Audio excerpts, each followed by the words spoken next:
Hola, bueno, hoy 19 de noviembre 2024. Ok, aquí voy a continuar entonces con este tema de los errores de hecho. Y hoy me voy a ubicar puntualmente en el falso raciocinio. Alguien me dijo ahí de los cibernautas que le explicara un poquito más el tema dentro de los postulados de la sana crítica, el de la lógica, ¿no? Está en la ciencia exacta, la lógica y las reglas de la experiencia, pero entonces me voy a detener entonces un poquito en el tema de la lógica. Muy bien, ayer pues no se pudo realizar esa audiencia virtual de alegato de conclusión que les dije ayer. Y entonces pues se aplazó, uno de los colegas se excusó y entonces ya quedó eso como para enero. Ya después entonces volveremos sobre ese alegato de conclusión en ese caso de concierto para delinquir y en concurso con otras conductas punibles allí. Un tema interesante también. Pues entonces síganme dentro de estos minuticos. Hay una cuestión aquí entonces que quiero retomar el tema. A ver, excúsenme porque me está acabando la batería del PC. El tema dentro del criterio epistemológico del principio de razón suficiente. Ese es un postulado de la lógica. Y ahí arranco. Entonces les voy a colocar aquí de antemano estos radicados que aparecen. Aquí les he citado siempre dos sentencias, la 33837 del 2015, el caso esa es de Eugenio Fernández Carlier, y hay un salvamento de voto muy interesante en esta decisión que se opuso pues a ese criterio epistemológico del principio de razón suficiente. Lo dijo en su salvamento el doctor José Leonidas Bustos, pero bueno, eso será otro tema muy diferente allí para más adelante de pronto discutirlo. Pero palabra más, palabra menos, que entonces la Corte se había inventado un criterio, excúsenme lo lacónico, pues en el sentido de que el principio de inocencia del artículo séptimo como principio rector, el indubio pro reo, pues es una situación allí que entonces, según él, va en contravía al considerarse un criterio epistemológico del principio de razón suficiente. Entonces vamos a explicar eso. El radicado 36357 también que les cito, del 26 de octubre del 2011, del doctor Julio Enrique Socha Salamanca, en el tema pues de que estamos en una ley 906 de 2004 que son confrontación de hipótesis o teorías. Y esos otros radicados allí que también pues viendo aquí este libro de casación de la Defensoría Pública, comienzo citándolo porque dice lo siguiente: bueno, cuando se trata del recurso extraordinario de casación, para interponer un recurso de extraordinaria casación con fundamento en el error de derecho, pero el tercero dice, ya les hablé del falso juicio de existencia, ¿no? Cuando omite uno que existe o cuando se inventa uno que no existe. Y el falso juicio de identidad, que es tergiversar el contenido, pero eso ya volveré sobre ello. Ahora me voy a ubicar entonces en el tercero. Dice, sin cometer ninguno de los anteriores desaciertos, existiendo la prueba y apreciada en su exacta dimensión fáctica, al asignarle mérito persuasivo, transgrede los postulados de la lógica, las leyes de la ciencia o las reglas de la experiencia. Es decir, los principios de la sana crítica como método esencial de valoración probatoria. Falso raciocinio.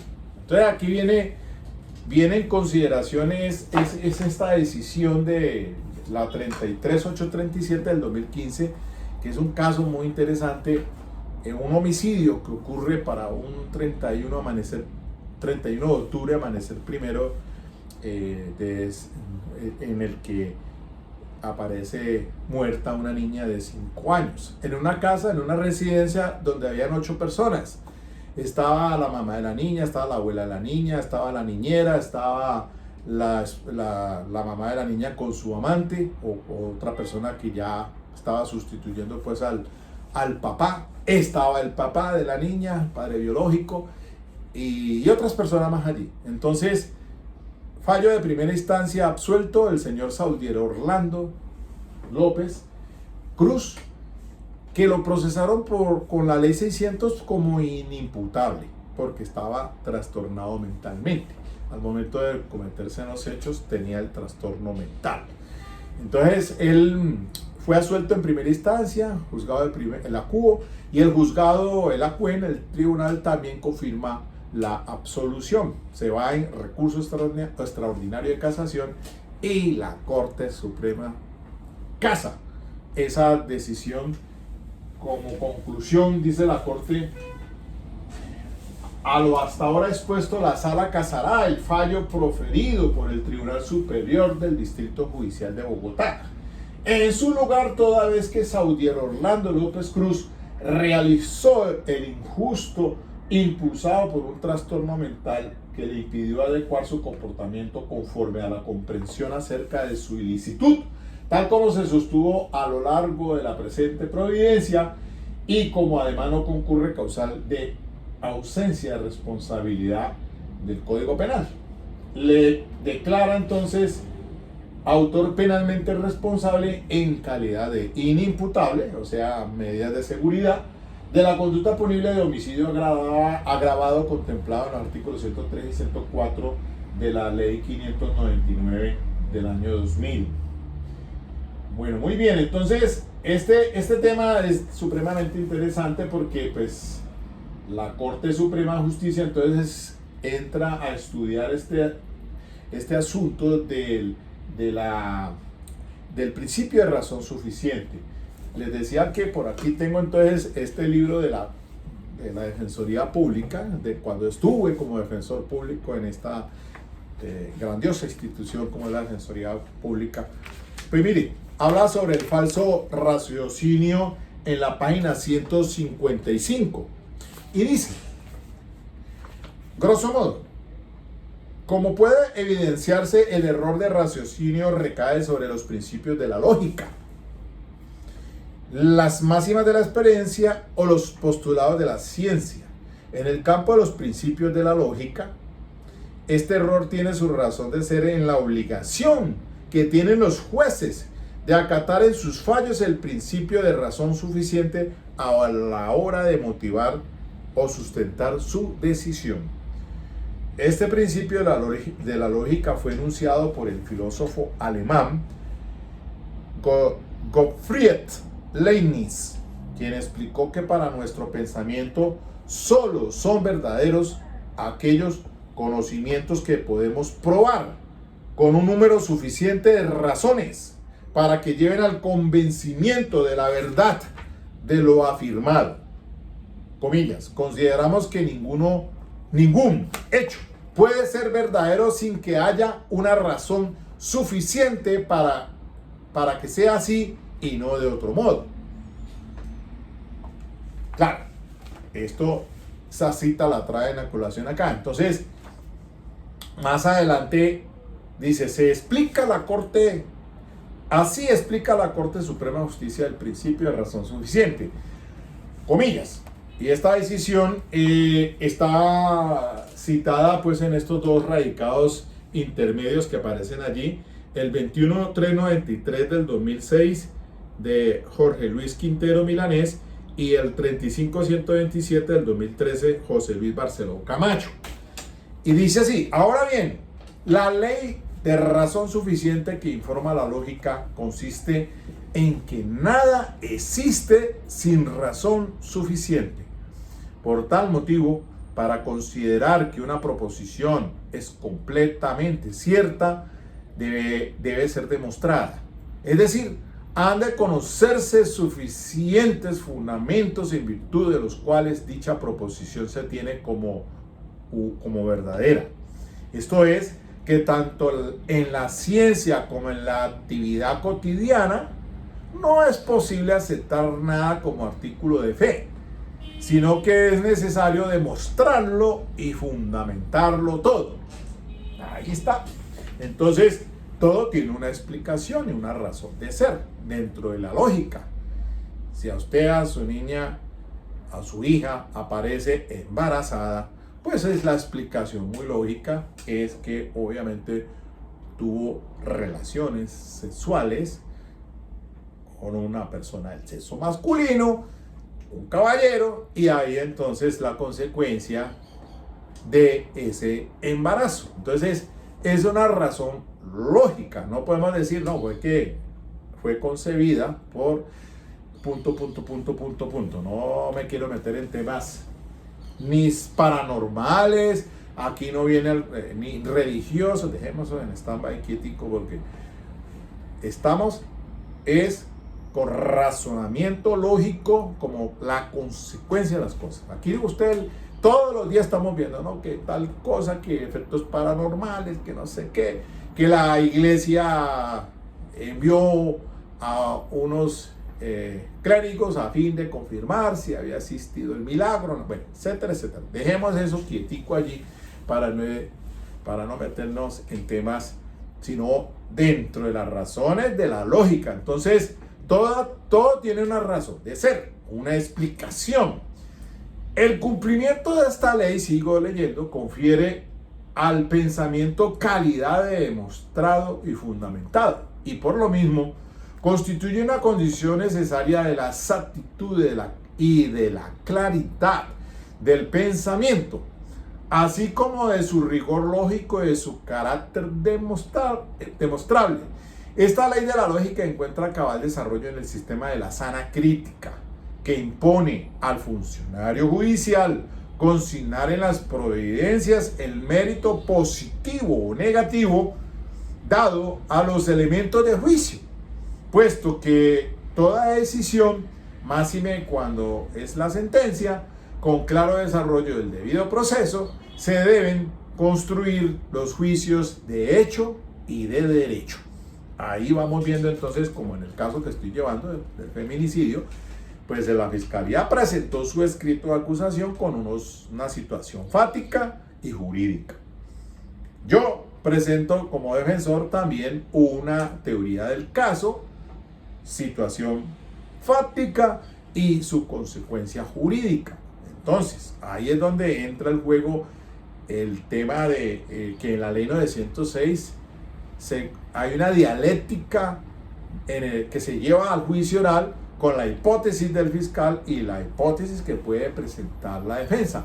Es decir, la invitación que se hace es que uno construya o presente una teoría del caso, aunque no es un imperativo para la defensa, porque la norma penal dice que es el fiscal quien debe presentar su hipótesis, pero pues si uno como defensor también tiene una teoría del caso, pues también ir para demostrarla en juicio oral y que resista la crítica y que lleve más allá el convencimiento al juez, entonces pues obviamente que es supremamente importante, porque la defensa pues también se puede ir a una defensa en contraexamen o contrainterrogatorio para pues en aplicaciones en temas de dogmática penal para degradar la conducta de dolo a culpa, etcétera, o que no existió porque hay un tipo pues una situación que se puede demostrar del error de tipo o pues también el error de prohibición, etcétera, o también entonces en la crítica que se haga frente al testimonio que está llegando al juicio oral y en el contraexamen pruebe usted otra situación fáctica muy diferente de la que se está tratando de demostrar por el fiscal, quien es el que tiene el deber y el imperativo de desvirtuar la presunción de inocencia. Entonces, la defensa siempre tenemos el principio rector, el indubio pro reo, del artículo séptimo de la ley 906, y entonces, pues el único que debe, sí o sí, es la fiscalía, porque tiene que entonces investigar todo lo que revista características de delito y demostrarlo. Entonces, sigo, comillas, dice, tal construcción impone igualmente que la providencia contenga las razones por las cuales se llega al grado de conocimiento. Y decimos nosotros, pues de acuerdo al texto del Código Penal, al convencimiento más allá de toda duda. Dentro de esos tres estándares, uno son de la inferencia razonable para la imposición de medidas de aseguramiento, el otro estándar es el de la probabilidad, cuando se presenta escrito de acusación, cuando con probabilidad de verdad va a llevar al convencimiento del juez más allá de toda duda. Y finalmente, ya después del debate probatorio, pues entonces debe tener ese convencimiento más allá de toda duda.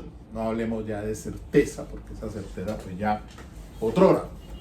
Entonces, tiene que llevar a concluirse entonces en la decisión la ocurrencia y la responsabilidad del acusado, y así como también los fundamentos por los cuales se estima que las normas escogidas eran las llamadas a gobernar el asunto. Nosotros como defensores, incluso estaba leyendo por ahí, volviendo a revisar otra vez, porque los fiscales pues presentan una situación fática y ellos dicen es que la conducta punible que se incurrió fue, por ejemplo, en el caso que estoy llevando, feminicidio, agravado, tentado.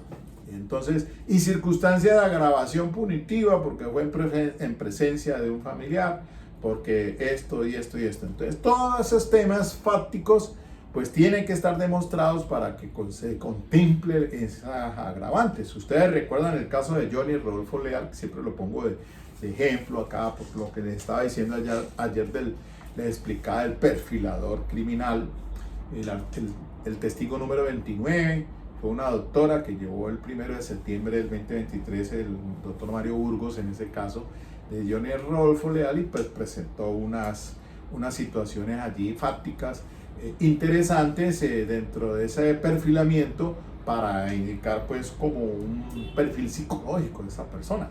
Entonces, eso quería pues decirlo, porque en el juicio tienen que darse pues, a través de los testimonios, se construye toda la situación fáctica y de pronto hasta aparecen pues una posición fáctica que no se estudió ni en el escrito, no se presentó dentro de esos hechos en el escrito de acusación.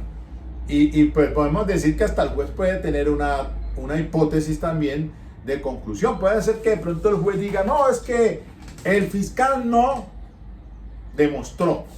Y les pongo el ejemplo más claro, es el de Laura, el caso de Colmenares. Por eso recientemente esa casación que la revisé cuando la sustentó el doctor Jaime Lombana, el recurso extraordinario de casación, y hablaban de ese falso raciocinio del juzgado de primera instancia, del segunda instancia, del cuerpo colegiado.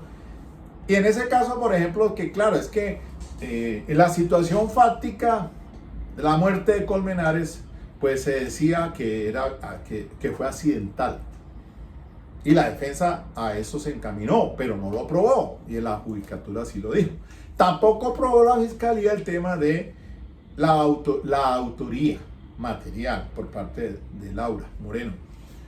Y entonces ahí se daba la situación. Entonces, bueno, si no es esa hipótesis, si no es esta la de la defensa, entonces ¿cuál? Porque el juez llega a la conclusión de que tiene que absolverse. Ese es el punto neurálgico sobre el principio de razón suficiente. Ya, entonces, de allí que entonces la casación se ha sostenido que en el caso de Colmenares de que debe responsabilizarse ahora, y salieron hasta allá con una situación de posición de garante, que eso lo sostuvo hasta el Ministerio Público. Hablaron de que la posición de garante que tenía Laura Moreno, etcétera, etcétera, pero bueno, ahí están navegando en río revuelto, creo yo. Pero bueno, vamos a ver. Sigamos entonces, sigo aquí.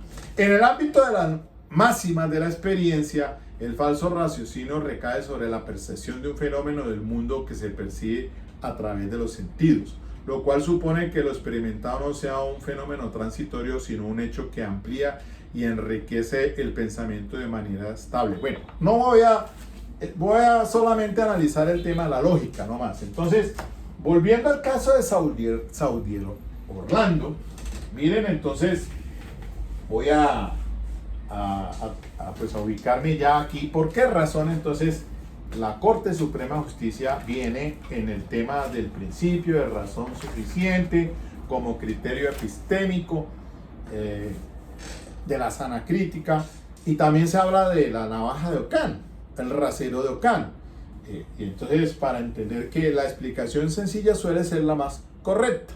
Y entonces son criterios en sana crítica. Entonces, miren que en este caso la Corte Suprema de Justicia, en el caso Saudier Orlando, vean ustedes por aquí cómo, veamos un pedacito. Entonces, dice en la página, me ubico en la página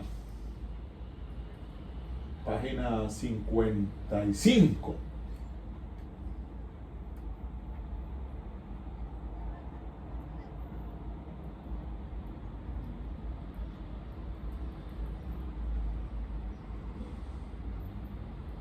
Mejor en la 54, bueno, desde ahí arrancó. Lo anterior significaba en principio que los funcionarios no desestimaron ni refutaron la racionalidad de la hipótesis acusatoria, porque la fiscalía dijo, bueno, yo demostré que fue el papá el que mató a su hija de 5 años. Simplemente consideraron otros eventos, o sea, las instancias, a Cubo y a la CUEM, consideraron otros eventos a modo de explicaciones alternas para considerar y estimar pues que había que absolver al señor, pero igualmente probables respecto del homicidio de la menor. De ahí que la decisión absolutoria confirmada en el fallo impugnado no fue luego de declarar inocente al procesado, sino una consecuencia del principio de duda, o sea, duda razonable. Esto último conllevaba la obligación para los jueces de sustentar la incertidumbre invocada con la presentación de las teorías o explicaciones que se le enfrentasen como crítica trascendente a la del ente acusador. Era su deber proponer respuesta a la pregunta según la cual, si no fue Saudier Orlando el autor de la muerte de la niña, entonces ¿quién o quiénes lo hicieron y por qué? Eso es lo mismo en el caso de Colmenares. Pero entonces, ¿quién lo hizo? ¿Cómo pasó? ¿Quién lo hizo? En términos epistemológicos, debían suministrar en los fallos aquellas razones o condiciones idóneas por las cuales a la proposición concerniente a la diversidad de hipótesis para explicar el fenómeno podía asignarle el valor de verdadero. Y para ello, no solo tenían que exponer con claridad cuáles serían las otras propuestas de solución. Por ejemplo, entre paréntesis, Víctor Alfonso Parrado Rodríguez fue el autor de la conducta. Este es el novio de la mamá de la niña. O entre Irene Martínez Plazas y su amante cometieron el hecho. Si fue entonces la mamá o entre la mamá y su amante, sino además debían acompañarlas de otras aserciones tendientes a establecer su capacidad explicativa, así como su sujeción a los medios de prueba del proceso. Entonces, cuando nosotros como defensores presentamos una aserción, no es otra cosa que una explicación o una teoría del caso, como en el caso de este feminicidio. Lo pongo de ejemplo porque sea lo que sea, todavía no sé la decisión de la juez cuál va a ser. Lo cierto es que yo presenté 3 testigos, el trabajador social, 2 policiales, al acusado. Renunció a su no autoincriminación y declaró, tratando de demostrar mi hipótesis de que no hubo un enfoque de violencia de género, sino que motivó una discusión, fue un tema familiar por el hijo que había llegado a convivir allí cuando él había dicho a ella que una de las condiciones era que vivieran solos, o ya como pareja, y que sus hijos adultos aparte. Eso generó y motivó 2 días antes de su llegada el que el día de los hechos se presentara entonces esa discusión que se desembocó en algo pues que con heridas para ambas partes, en lo que yo pues he planteado de un forcejeo, pero que mi hipótesis, y ahora después de que se dieron esos testimonios, pues he pensado que la tesis es que pues la señora agrede con un arma cortopunzante atravesándole la mano, él al tratar de quitárselo forcejean, se producen entonces lesiones.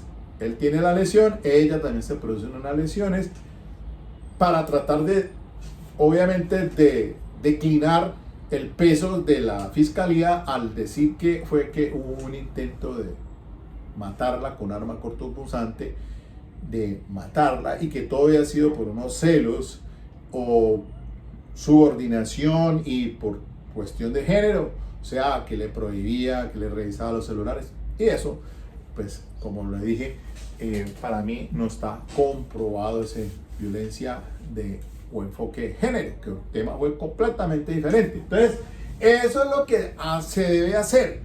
Sí, cuando se presenta una hipótesis, ¿no? Cuando usted la anuncia antes de irse al juicio oral, y la debe, pues por supuesto, probar, porque usted qué va a poner, si no, no haga una teoría del caso, simplemente vaya a ataque lo que tiene el fiscal, porque de lo contrario va a quedar muy mal.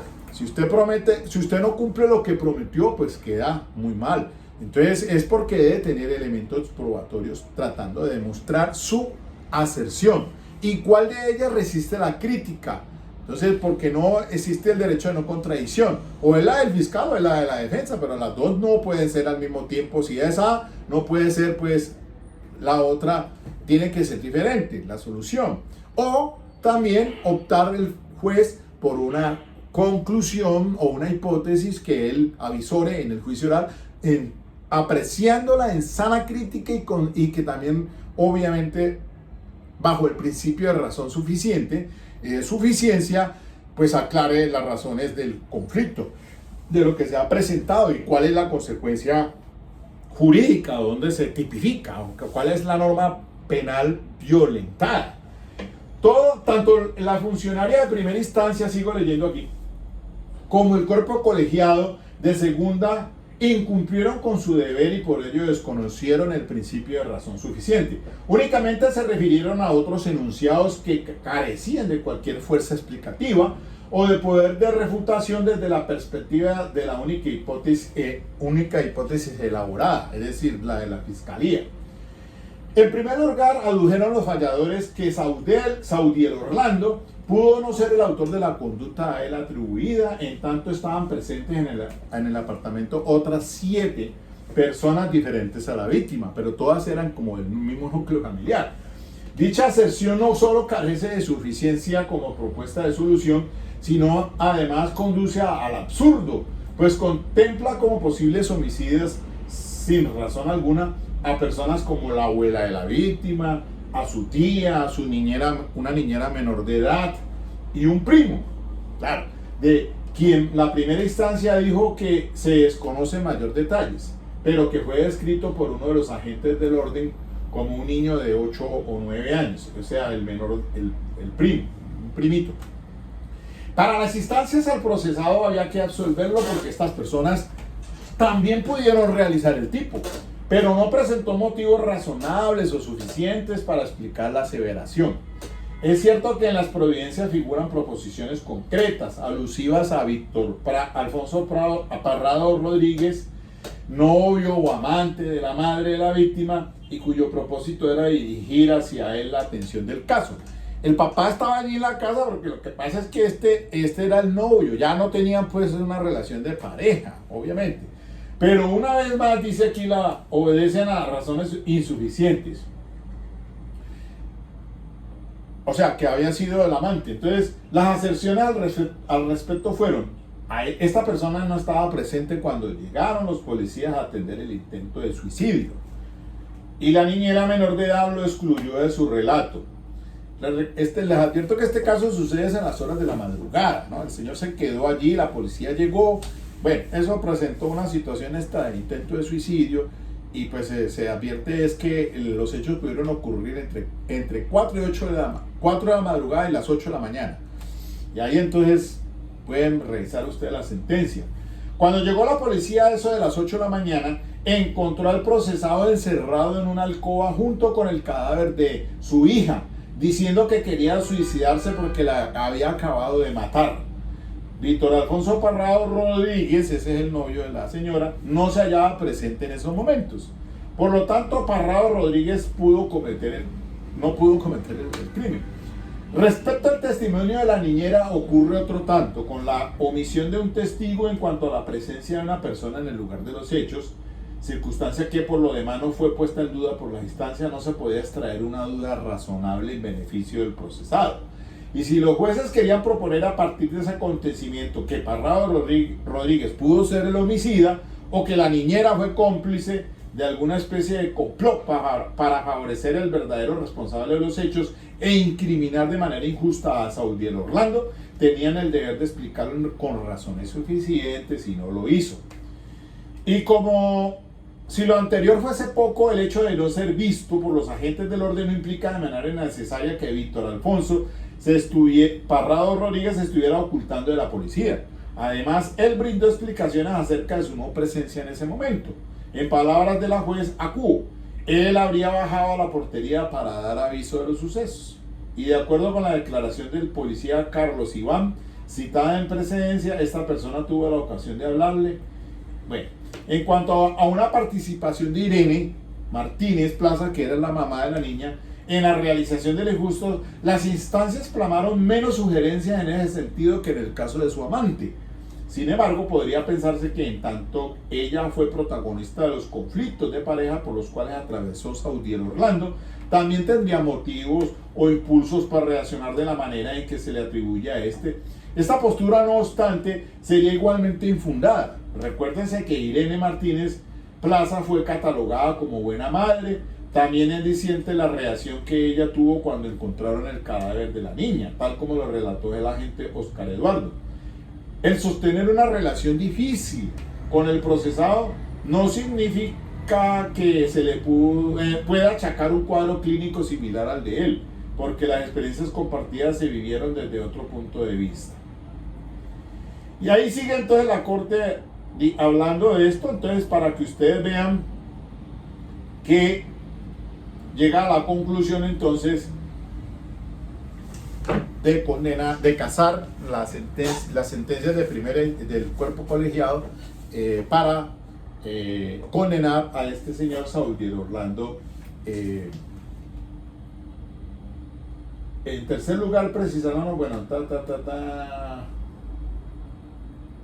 Entonces, para ya ir cerrando y concluyendo, entonces, este criterio epistemológico en sana crítica, el principio de razón suficiente, tiene ya pues eco en diferentes decisiones de la Corte Suprema de Justicia. Para aquel que me preguntaba entonces cuál sería un error de hecho por falso raciocinio en cuanto a la lógica, este sería uno.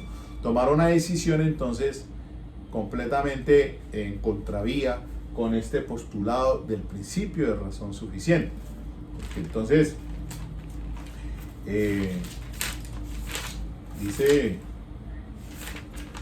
la Corte que en términos epistemológicos debían suministrar en los fallos, en el de primera y segunda instancia, razones o condiciones idóneas por las cuales a la proposición concerniente a la diversidad de hipótesis para explicar el fenómeno podían asignarle el valor de verdadero.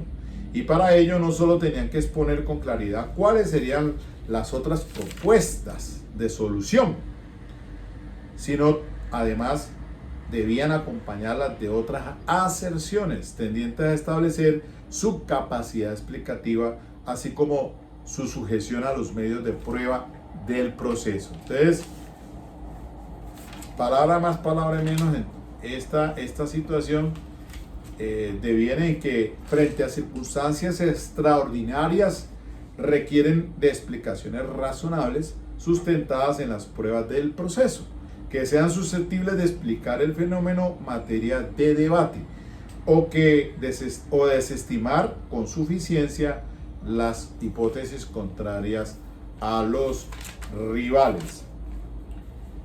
La sala mayoritaria dice aquí en la página 43, pues yo arranqué desde la 55, en la página 53 dice de idéntica manera: si la fiscalía construye una hipótesis que explique con suficiencia el comportamiento del acusado como punible y que no logró ser refutada dentro de su inmanencia lógica o coherencia interna, ni luego ser confrontada con todos los medios de prueba, consistencia externa, es obvio que la aplicación del principio de duda a favor del procesado no procederá, excepto si concurre otra explicación que en semejanza de condiciones ofrezca una solución distinta, pero igual de razonable al fenómeno. Ahí, mis queridos amigos, entonces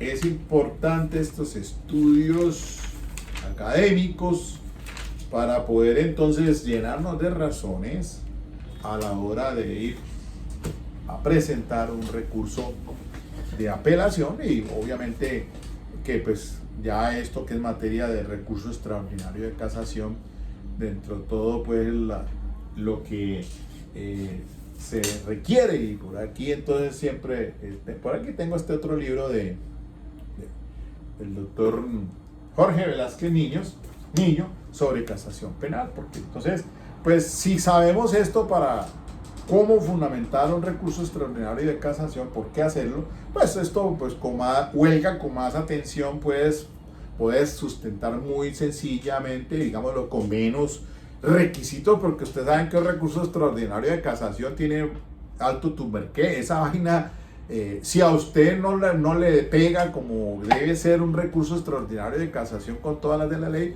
pues la Corte Suprema difícilmente se lo va a aceptar, se lo inadmite, a no ser que tenga que ver con una situación de derechos fundamentales allí en los que abogue la Corte Suprema de Justicia para estudiar el caso a fin de construir la jurisprudencia.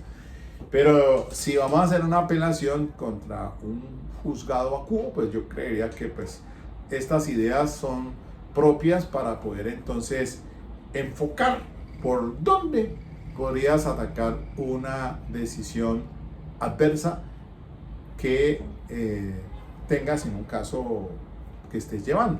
Eso es grosso modo entonces lo que les quería pues decir. Ok, mis queridos amigos, colegas, estudiantes, espero que este paquete de información les sirva y para construir entonces su propia dinámica académica, amplíe su horizonte en estos temas del derecho penal. Pendientes, continuamos en otra sesión, traeré más aportes aquí a esto. Chao, nos vemos.